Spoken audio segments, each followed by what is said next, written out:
there were no immediate reports of any deaths or injuries. He said he was at home getting ready to take a bath when the storm struck. "It will be a start-over deal," Lawrence said. "I can't say it will come back better or stronger, but we'll come back." Firefighters and law enforcement officers had cordoned off the area, making it difficult to determine the extent of the damage after nightfall. Power also was blacked out in the area. Elsewhere around the South, homes, highways, parks, and bridges have been flooded or put out of commission amid the heavy rains and severe storms. News outlets report that water rescues have been performed in some Middle Tennessee counties.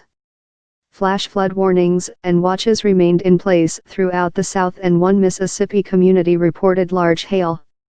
Interstate 40 near the Tennessee line with North Carolina was closed by a rockslide, one of the dozens of roads and highways shut down throughout the South region, transportation officials said.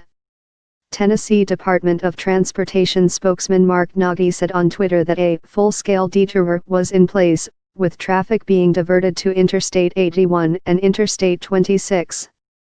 In Bruce, Mississippi, rivers broke flood stage and flash floods poured into homes and businesses.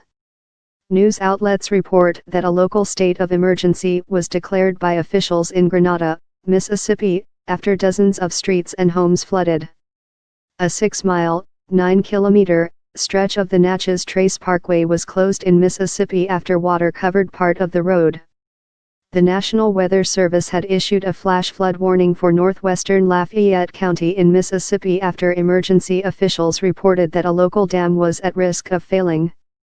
Meteorologist Cole Felling says emergency officials reported the threat involved the Audubon Dam, which blocks a creek on the north side of Oxford and a subdivision. Emergency management officials were not immediately available for comment Saturday. High water also threatened property in Tennessee, which, like many other areas of the South, has been soaked by several inches of rain over the past week. Officials said a mudslide destroyed a Subway restaurant in Signal Mountain, Tennessee.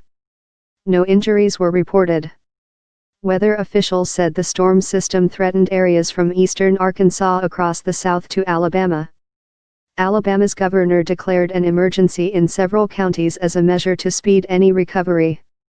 Near Jamestown, Kentucky, the Army Corps of Engineers said it was increasing releases from the Wolf Creek Dam on the Cumberland River.